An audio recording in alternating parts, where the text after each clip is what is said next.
फक्त 2 तास नॉर्मल असतात तेवढंच. या दुर्घटनेबाबत नायब तहसीलदार दिनेश पैठणकर यांनी 13 जखमींपैकी 4 जणांचा मृत्यू झाल्याची माहिती दिली. ठाणेचे तहसीलदार दिनेश पैठणकर सर आहेत.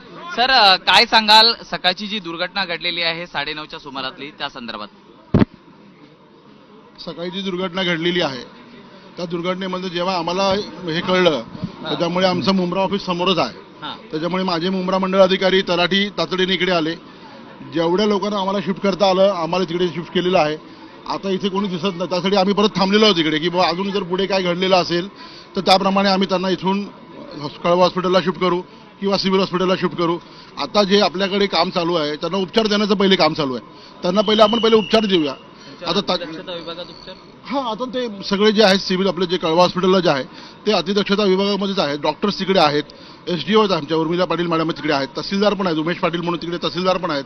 माझी पूर्ण टीम आहे तिकडे की त्यांचे नातलग कोण आहेत, त्यांचा काय मोबाईल नंबर मिळतोय का हे सगळं बघण्याचं काम चालू आहे. जे मयत झालेले आहेत त्यांचे नातलग कोण आहेत हे सगळं बघण्याचं काम चालू आहे. जिल्हा प्रशासन तिकडे आहे. या अपघातात एकूण जखमी किती आकडा आहे, मृतांचा आकडा किती आहे, महिला पुरुष यामध्ये काही वर्गवारी झाली आहे का? महिला पुरुषची वर्गवारी मी थोड्या वेळाने देईन आपल्याला, परंतु आता 13 लोक आहेत.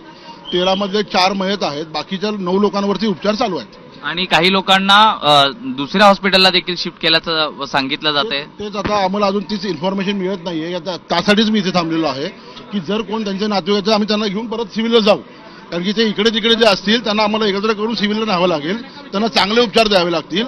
यासाठीच आम्ही इथे थांबलेलो आहोत. मुंब्रा रेल्वे दुर्घटनेबाबत राजकीय वर्तुळातनं सुद्धा प्रतिक्रिया आल्या आहेत, आपण पाहूयात.